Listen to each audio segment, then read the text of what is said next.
It's the Real News Network. I'm Sharmini Pires coming to you from Baltimore.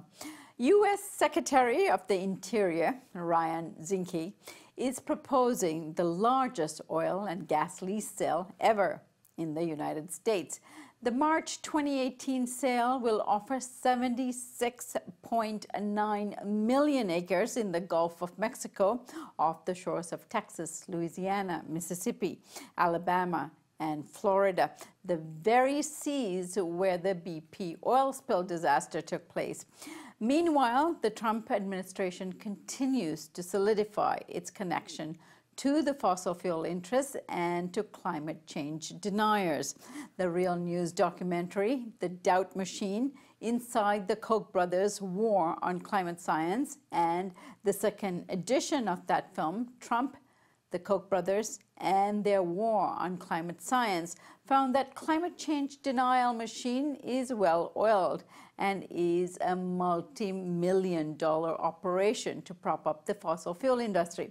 We are now experiencing the Koch brothers' plans unfold before us, and now adding fuel to the fire, and excuse the pun, the former head of energy environment at the Koch brothers supported American Legislative Executive Council, or known as Alec, Todd Wynn, has been hired by Trump's Interior Department. Joining us now from Indiana is Steve Horn. He's an investigative reporter for DeSmogBlog. Steve, good to have you with us. Good to be here. Thanks for having me. So, Steve, let's start off with how to make sense of all of this. I mean, it is unfolding before us. Is this the first direct hire from Alec to the ranks of the Trump administration? Oh man, is it I think so. Actually, the first Alec staffer to have gone from a high-ranking position within Alec to the Trump administration. There's a lot of people who have more ancillary type ties to organizations who have relationships to Alec. I think that, at least from my memory, this is the very first person to go from, I mean, especially in this case, from an energy, what I cover is energy environment, someone who was involved in those issues at Alec into the Trump administration. So I think the short answer is yes. And tell us about Todd Wynn. What did he do at Alec, and what has his role been in the climate denial machine or movement? So Todd Wynn, when he was working for Alec, he was the lead staff person from 2011 through 2013, which are key years, and I'll explain that in a second. But he was the head of the Task Force on Energy, Environment, and Agriculture, or the EEA committee, as it's known in Alec. And basically what that committee does is what it sounds like. It deals with issues in those areas and handles model legislation that is proposed. How Alec works. For those not familiar, basically Alec is a corporate bill mill in which state-level legislators and state-level lobbyists get together at a few meetings per year and basically propose and sometimes pass model bills that are written by the lobbyists that end up, once they become Alec model bills, are then distributed to state houses nationwide. They can become, if they get the votes in the state houses, they can become legislation. So basically, coming back to Todd Wynn, he was basically the liaison between all of these stakeholders in Alec on those particular issues. And it's not his only rodeo in this area. Before he was at Alec, he was involved in another organization that's part of what's called the State Policy Network, called the Cascade Policy Institute. So the Cascade Policy Institute is a member of the State Policy Network, and SPN, I'll just explain really quickly, it was basically an offshoot of Alec that was formed in the 1980s to be basically kind of a think tank version to give seemingly scholarly legitimacy to the ideas that come out of Alec, so that these bills actually have some sort of seeming legitimacy behind them when they go into state houses. So it's been around for about 30 years. He was involved, in the Cascade Policy Institute, dealing with these same sorts of issues there. So he's really cut of that cloth with State Policy Network and with Alec. And then he worked for Edison Electric Institute after that, which is the lobbying organization for the biggest electric utility companies or electricity companies in the country. He did that for the past, from 2013 to 2017, and now he's with the Trump administration. And the last thing I'll say is, I said 2011 and 2013 were really important years for Alec. That's because at that time, that's when actually all of these model bills were leaked through an organization I used to work for, Center for Media and Democracy, where 800 model bills were published for the first time. Actually, before that, Alec never published their model bills, so the citizens would have no idea that Alec was behind, hundreds of bills that were passed in state houses in the decades that came before that. Thereafter, after that project went public, called Alec Exposed, Alec actually started publishing its model bills online and became a little more transparent about the fact that they're behind a lot of these bills. But before that, there was really no way to track or trace Alec unless you got lucky through an open records request or something like that. Right.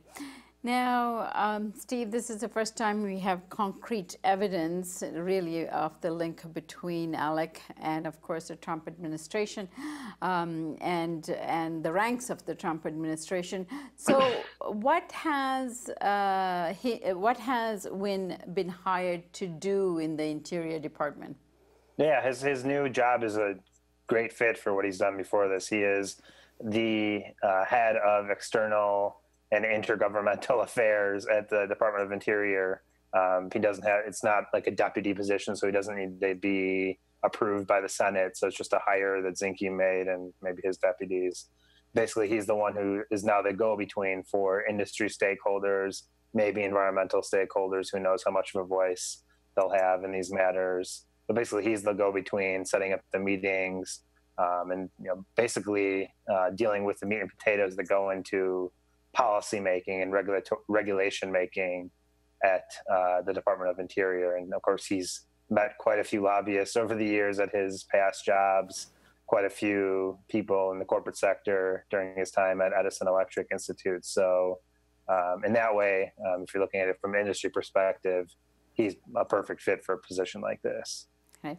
And Todd Wynn, it appears that he's been working for the Interior Ministry for longer than it was announced. In fact, it was announced just recently as if he's just been appointed, whereas, in fact, according to your article, he's been working for them much longer. Well, so I guess I'm not sure if it's ever been announced unless I missed it in the past several days. But the reason why I think it's an interesting little vignette is that I didn't find out about this from the Department of Interior. I found out about this because I've been covering Alec since about 2011. And I actually met Todd Wynn through my reporting and contacting him as hopefully getting a comment from him for stories. And so we were linked together on LinkedIn, and I got an update on LinkedIn giving me the chance to congratulate him on his new job. That's how I learned that, wow, Todd Wynn is now at the Department of Interior. So that's the kind of full circle story of how I knew about this Todd Wynn story. I'm not really sure if the Department of Interior has put out a press release or anything like that yet. Steve, in your opinion, is there a clear alignment between Koch Brothers and Alec and the agenda now being played out in the Interior Department? Well, before Zinke came along, we've documented on DeSmog, there's been a whole host of actors from the Koch world who were part of either the transition team or who have been named to the Department of Interior or other agencies within the bureaucracy who are now at high levels in agencies. So to answer your first question, yes, there are lots of Koch connections.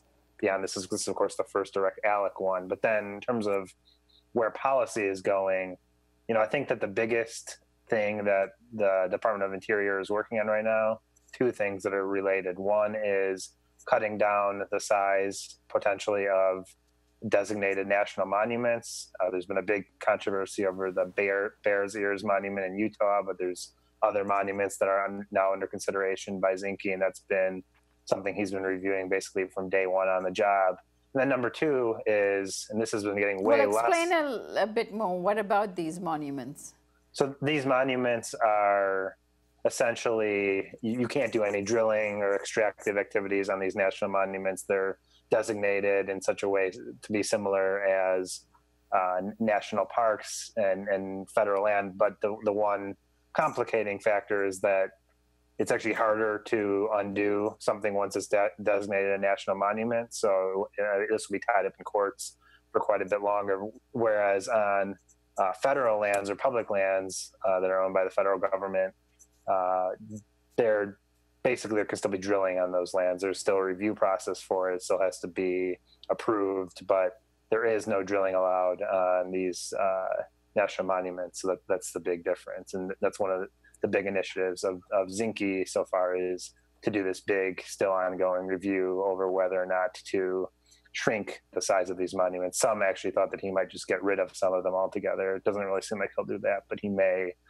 downsize the ones that do exist, such as Bears Ears in Utah and other places, especially in the West. And then I think the other thing that Zinke's been doing that's been getting noticed far less than what I just discussed is there's been quite a bit of drilling, approved either by the Bureau of Land Management or, by the Bureau of Land Management. They're the ones who do onshore approvals of drilling on public lands. But then offshore, of course, as you highlighted at the top, there is now a push to do more drilling offshore through the Bureau of Ocean Energy Management, which is a agency, a kind of a sub-agency within the Department of Interior. So that's been getting noticed less than the National Monuments reviews, but there's been lots of leases that have taken place under Zinke, and I will say that's mostly a continuation of what was happening under the Obama administration in a lot of ways.